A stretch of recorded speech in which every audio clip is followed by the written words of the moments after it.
Bien, vamos a empezar el curso de Historia de la Filosofía en la Edad Moderna, acercándonos a la obra de Descartes, en concreto al discurso del método, obra de 1637.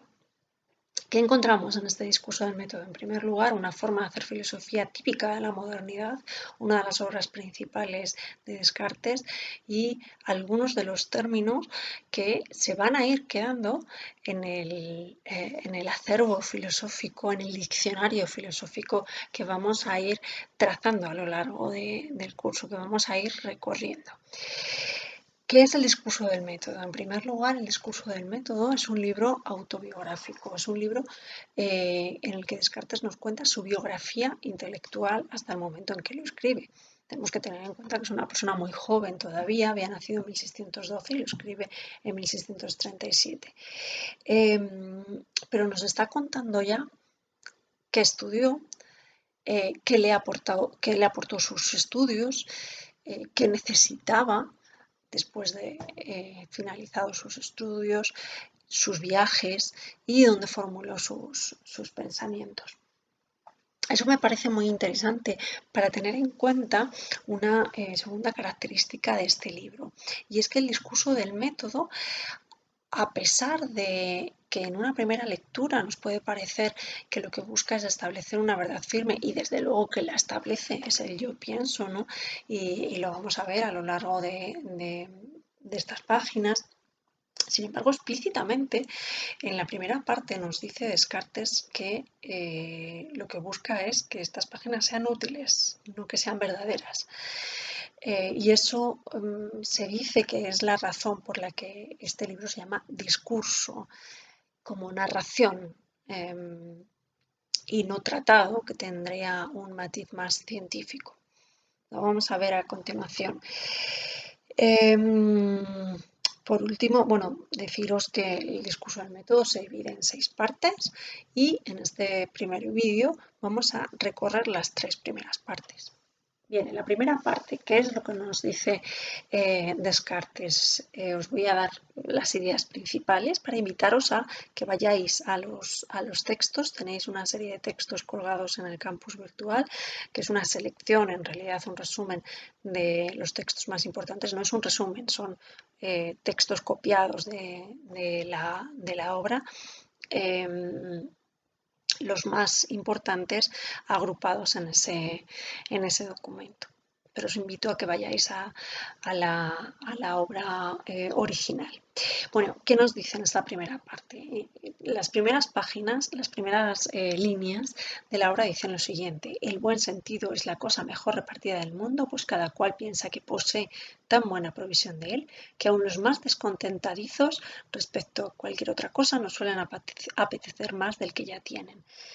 ¿Qué es el buen sentido? Bien, el buen sentido o razón, nos dice a continuación, es aquello que nos diferencia del resto de los animales. A esto se le ha dado diferentes nombres a lo largo de la historia del pensamiento. El propio Descartes da varios nombres, como os digo. Unas líneas más adelante él dice buen sentido o razón, utiliza la palabra ingenio también. Nos dice además que es la facultad de juzgar, la capacidad de distinguir lo verdadero de lo falso. ¿Qué tipo de posesión es esta? Bueno, es una facultad que está en nosotros, y que está en nosotros, por así decirlo, en la misma proporción en todos nosotros. Estamos en pie de igualdad en cuanto al buen sentido. ¿Cuál es la diferencia? La diferencia está en el modo en que lo aplicamos, que eso es lo que se puede educar, además. Esto me parece interesante también tenerlo en cuenta, porque de esto es de lo que nos está hablando Descartes a lo largo de la obra. ¿Cómo aplicamos ese buen entendimiento, ese buen sentido, perdón, esa razón para encontrar la verdad? Eso es un método, el método para encontrar la verdad. ¿Cómo aplicamos el buen sentido para encontrar la verdad? Es, por así decirlo, cómo podemos ilustrarnos. Doy este giro, por así decirlo, para mostraros que este texto es un texto muy interesante para compararlo después con otro texto que vamos a comentar, que es el que es Ilustración de Kant. Bueno, Descartes nos está hablando de una forma de ilustrarnos, que es cultivar nuestra propia razón. Bien, esto os decía entonces que el buen sentido, la razón, capacidad de juzgar es lo que nos diferencia del resto de los animales, lo que nos hace seres humanos y que lo que tenemos que hacer es practicar, ¿no? Aplicarlo de una forma adecuada para conseguir una verdad. Y de lo que se trata es de buscar el camino que nos lleve, el camino, el método que nos lleve a la consecución de esta verdad. Pero os comentaba al principio que en realidad la intención de estas páginas no es tanto buscar una verdad, sino que Descartes nos está contando cómo ha llegado él a la verdad por si a los demás nos sirve. Es decir, tiene un carácter utilitario. Y esto no lo digo yo, sino que lo dice Descartes en esta primera página, en esta primera parte. Dice, mi propósito pues no es el de enseñar aquí el método que cada cual ha de seguir para dirigir bien su razón, sino solo exponer el modo como yo he procurado conducir la mía. Es decir, ni siquiera nos está dando un consejo, nos está contando lo que él ha hecho. Nos dice a continuación, a modo de ejemplo, si a alguien le sirve, bien, y si no, tampoco le va a hacer daño a nadie, porque es mi historia. Y utiliza además esa palabra, la palabra utilidad. Espero que tendrá utilidad para algunos, sin ser nocivo para nadie. Y que todo el mundo agradecerá mi franqueza. Esta es la razón por la que se dice que Descartes da el título a esta obra de discurso y no tratado. Es un discurso, es una narración acerca de lo que él hacía. Bien, a continuación nos cuenta cómo fue él educado en su colegio y nos cuenta un poco pues, ese método un tanto escolástico del colegio en el que fue educado. Él no lo critica, no hace una crítica negativa, por así decirlo, una crítica destructiva de esa forma de enseñanza, sino que lo que dice es que, bueno, él aprendió muchas cosas, algunas de las cuales alaba, ¿no? Como el conocimiento de las lenguas para entender ciertos libros, algunas fábulas que le despertaron el ingenio, la capacidad de la memoria, pero le faltaba algo. Se dio cuenta de que, como muchos filósofos nos han contado ya, era ignorante. Y entonces ese algo que le faltaba le lleva a Descartes a hacer una cosa que él nos narra en esta biografía intelectual, y es viajar. Y en esos viajes él se da cuenta de que las costumbres son muy diferentes en unos sitios y en otros, y que mirando esas costumbres no va a descubrir, precisamente por la diferencia entre ellas, no va a descubrir dónde está la verdad. Esto del viaje, además, es un asunto muy interesante porque, y aquí habrá debate a lo mejor acerca de este tema, porque la segunda parte de la obra, Descartes empieza diciéndonos que él elabora este método, por así decirlo, llega al conocimiento de este método en parte aislado en una habitación en pleno invierno en Alemania, al lado de una estufa. Entonces parece que podemos hacer filosofía aislados en una habitación sin contacto con el mundo y sí, pero antes ha habido un contacto, antes ha habido un viaje que nos ha enseñado la pluralidad de las costumbres. Así que, bueno, podemos no estar seguros acerca de qué es lo que nos está diciendo Descartes, discutir acerca de ello, qué es lo que nos quiere decir Descartes, o si estamos de acuerdo con Descartes o no, se expresó él de la forma adecuada. Parece que él en algunas partes de la obra, desde luego, parece decir lo mejor es estar aislado, ¿no? Y evadirse del mundo para conocer cuál es la verdad, el verdadero camino de la razón. Pero claro, para poder evadirse del mundo, el mundo te tiene que dejar evadirse de él. Tienes que tener unas condiciones adecuadas para poder aislarte. Como os decía, él nos cuenta algunas de los conocimientos que había adquirido en en el colegio y alaba algunos de sus conocimientos, en especial a las matemáticas. Gustaba, nos dice sobre todo de las matemáticas por la certeza y evidencia. Estos dos términos se van a quedar para siempre en la historia de la filosofía y podemos decir que son especialmente relevantes en la filosofía cartesiana, certeza y evidencia de las matemáticas. Y bueno, él va a querer encontrar esa certeza y esa evidencia en todos los conocimientos verdaderos a los que llegue.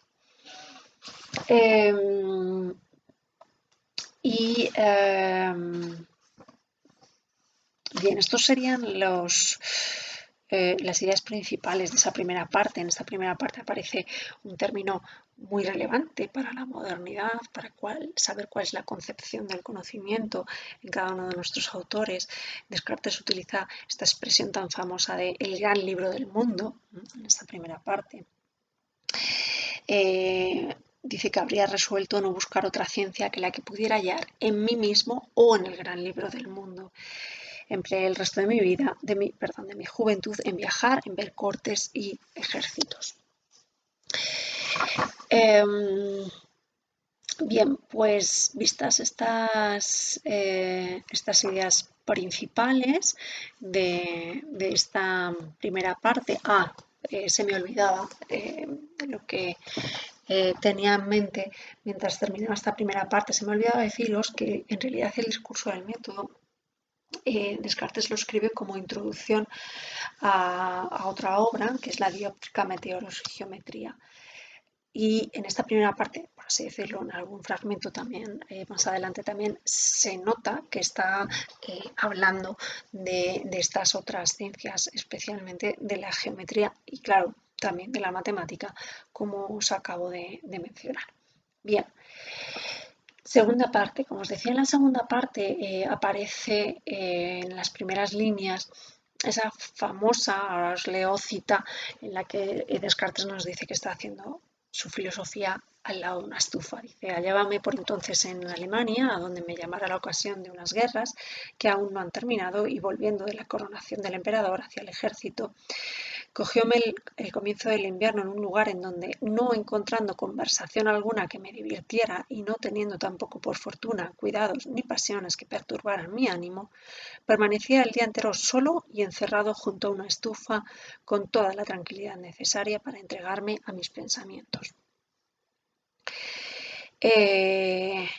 Bien, se cree que ese lugar al que se refiere Descartes está próximo a la ciudad alemana de Ulm,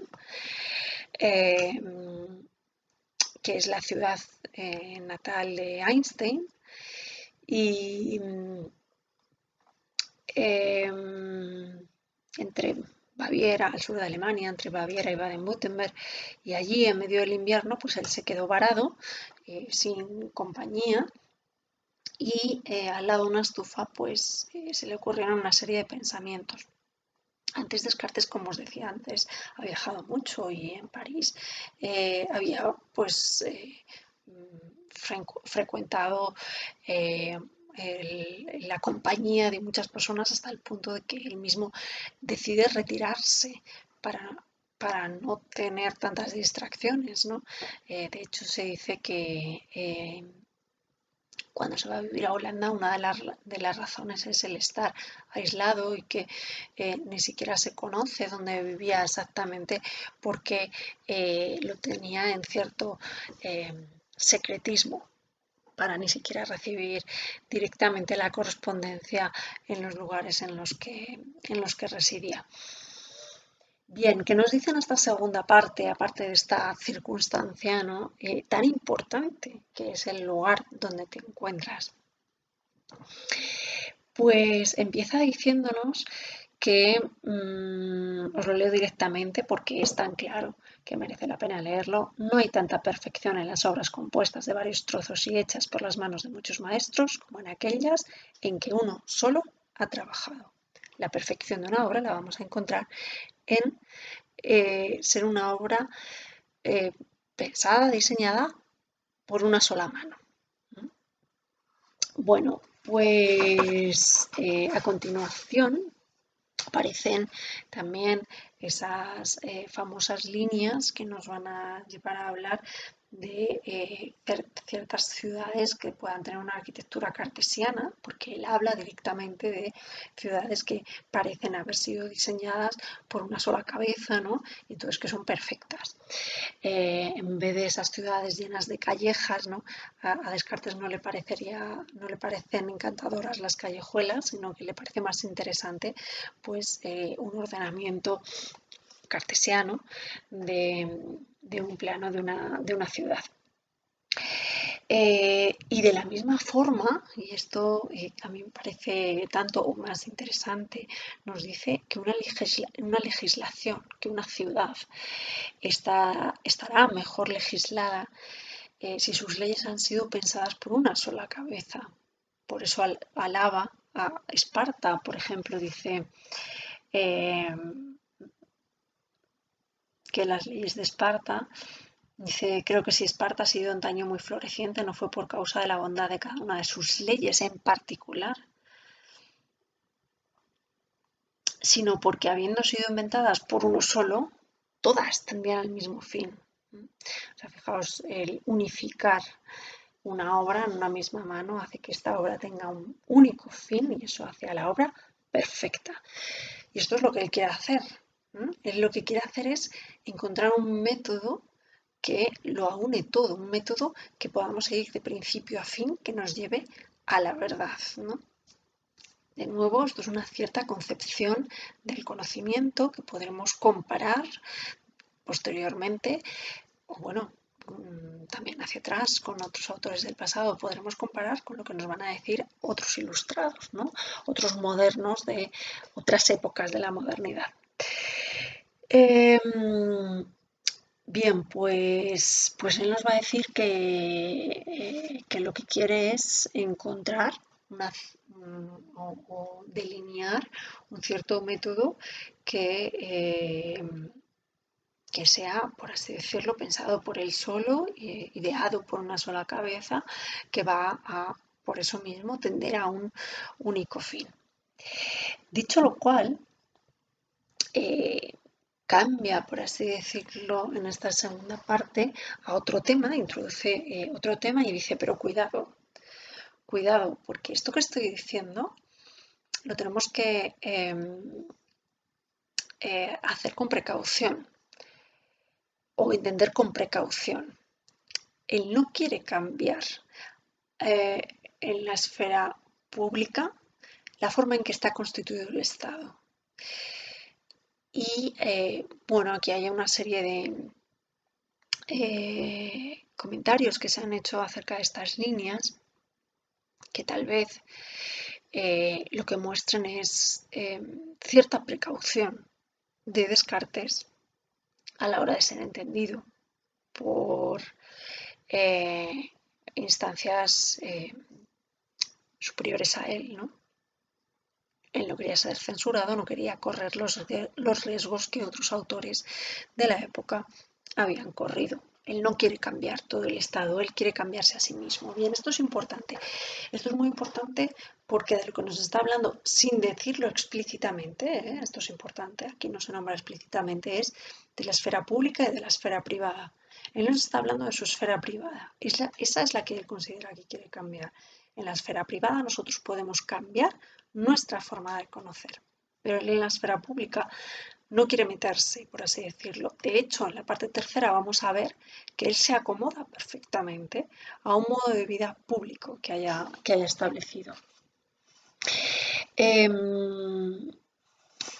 No quiere cambiar ese orden establecido, simplemente quiere ajustar ciertas opiniones a la razón, ver si ciertas opiniones son adecuadas o no a la razón. Como os digo, podemos decirlo en el ámbito privado, pero esto de lo privado y lo público no aparece explícitamente.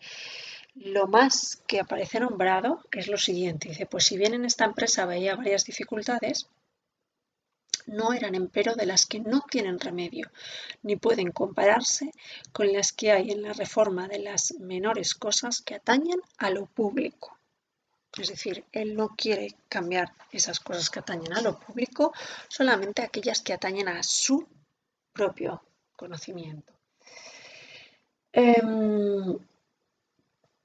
Acerca de esas imperfecciones de lo público, dice, en lo tocante a sus imperfecciones, si las tienen, el uso las ha suavizado mucho, sin duda, y hasta ha evitado o corregido insensiblemente no pocas entre ellas que con la prudencia no hubieran podido remediarse tan eficazmente.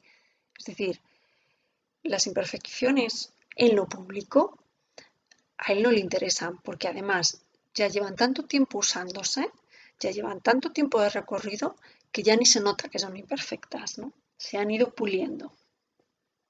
Mis designios no han sido nunca otros que tratar de reformar mis propios pensamientos y edificar sobre un terreno que me pertenece a mí solo. ¿Veis? Está delimitando bien claramente dónde llega su propuesta.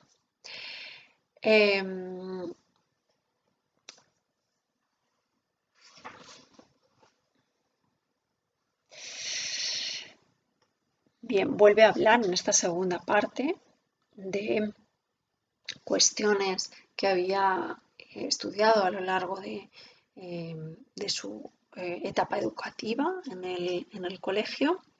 Vuelve a hablar de la lógica, de las matemáticas, dentro de las matemáticas, de la geometría y del álgebra.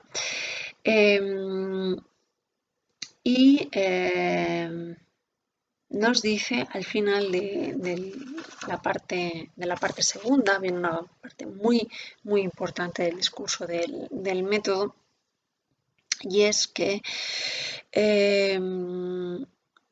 ha encontrado 4 principios con los que guiarse para descubrir el método. Estos no son los principios, por así decirlo,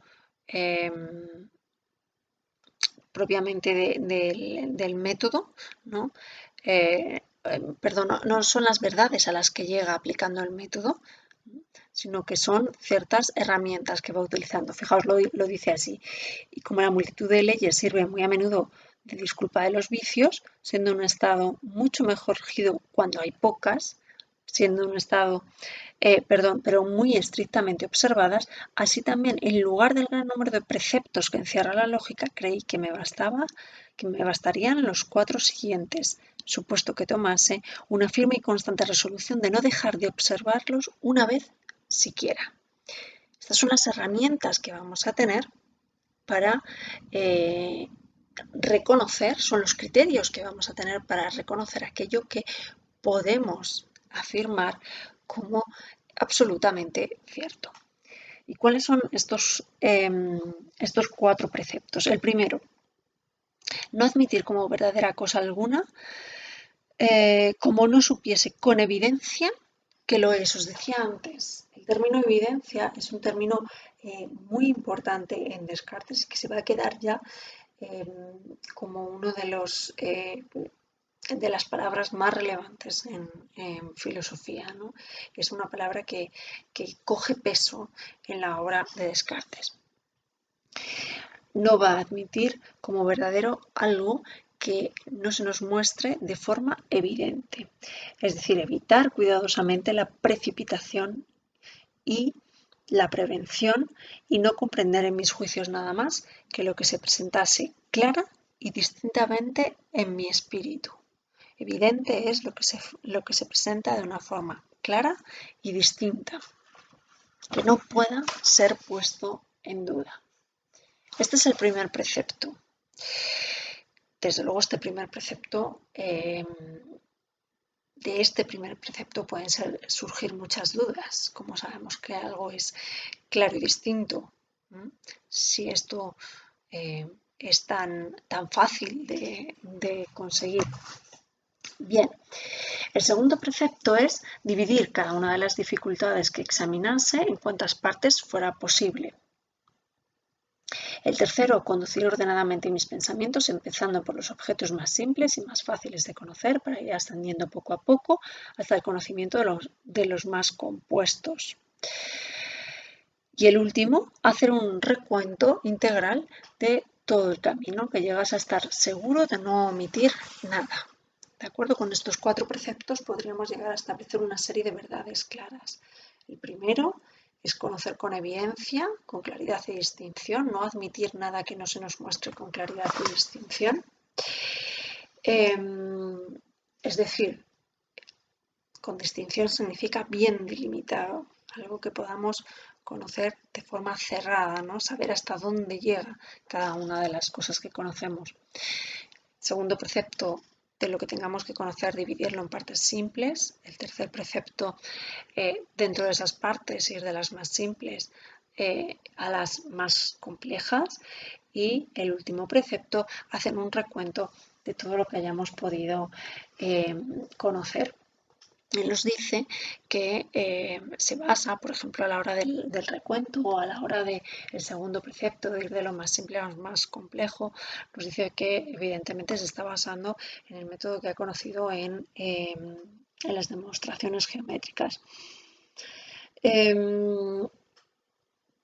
Y por ejemplo, dice, efectivamente, me atrevo a decir que la exacta observación de los pocos preceptos por mí elegidos me dio tanta facilidad para desenmarañar todas las cuestiones de que tratan esas dos ciencias que en 2 o 3 meses que empleé en examinarlas, habiendo comenzado por las más simples y generales y siendo cada verdad que encontraba una regla que me servía luego para encontrar otras, no solo conseguí resolver varias cuestiones, sino que hasta me pareció también hacia el final que incluso en las que ignoraba podría determinar por qué medios y hasta dónde era posible resolverlas.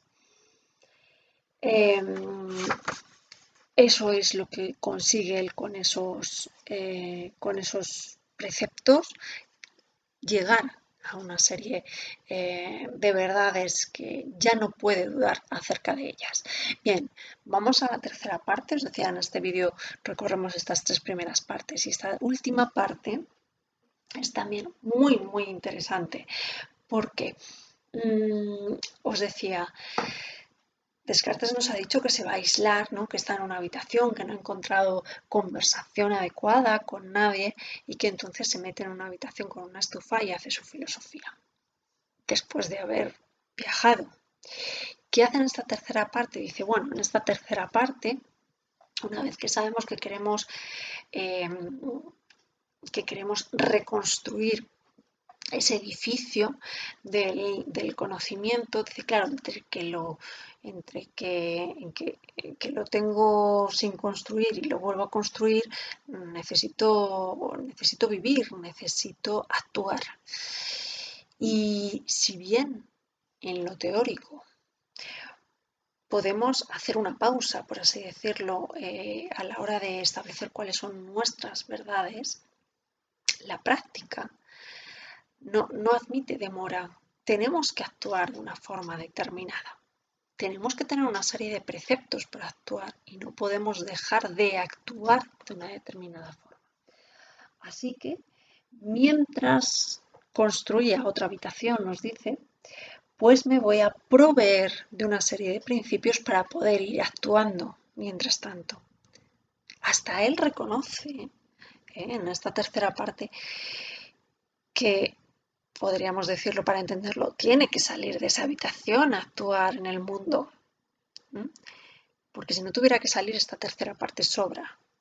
¿Vale? En esta tercera parte lo que está reconociendo es que tiene que salir a actuar, que no puede pararse esa acción de la vida. Bueno, pues para esa acción, él dice, necesito una serie de reglas.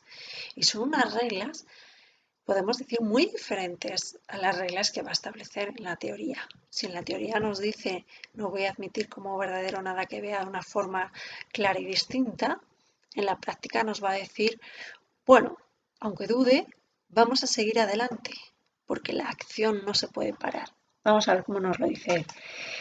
En primer lugar, dice, la primera de las reglas va a ser seguir las leyes y costumbres del lugar donde me encuentre, rigiéndome por las opiniones más moderadas y apartadas de todo exceso. Además, ¿por qué? Otra vez nos vuelve a decir, no porque esto sea lo más verdadero, sino porque esto es lo más útil. Lo más útil es acomodarse a aquellos con quienes tendría que vivir. Es decir, no está aislado en una habitación, tiene que vivir con alguien. y que para saber cuáles eran sus verdaderas opiniones debía fijarme más bien en lo que hacían que en lo que decían. Este capítulo, no quiero hacer mucho más largo este vídeo, pero este capítulo es muy interesante, por lo que os estoy diciendo. O sea, Descartes admite que tiene que salir de la habitación, no lo dice así, pero nos dice, bueno, como tenemos que actuar, vamos a ver qué reglas seguimos. Y entonces nos dice, vamos a seguir las reglas que nos sean más útiles, fijaos, no las más verdaderas, sino las más útiles. En primer lugar, vamos a hacer lo que digan las leyes y costumbres de donde estemos, las opiniones más moderadas. Esto, además de lo más moderado, es porque es lo más útil, pero también nos dice que es porque es lo que menos lejos está si está en el error. Si está en una posición extrema, no moderada, y se equivoca, está muy lejos de lo que sea verdadero. Así que estar en el punto medio es lo más adecuado. Segunda máxima, ser en mis acciones lo más firme y resuelto que pudiera y seguir tan constante en las más dudosas opiniones una vez determinado a ellas como si fuesen segurísimas. Si yo tomo una decisión y una vez tomada para actuar me doy cuenta de que he errado, de que estoy dudando, hay que seguir con esa decisión, ¿no? Él nos pone el ejemplo del camino. Una vez que hemos elegido un camino, de repente nos damos cuenta en mitad del camino que nos hemos perdido. No nos quedamos parados, no podemos quedarnos allí porque de allí no salimos. Tenemos que seguir, aunque sepamos que es el camino equivocado.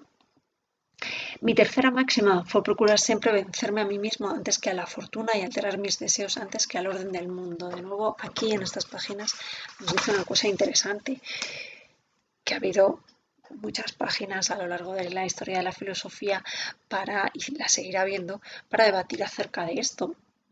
Y es que dice, pues como nuestra voluntad no se determina naturalmente a desear, sino las cosas que a nuestro entendimiento le representan en cierto modo como posibles. Solo deseamos lo que nuestro entendimiento nos muestra como posibles. ¿Estamos de acuerdo con ello?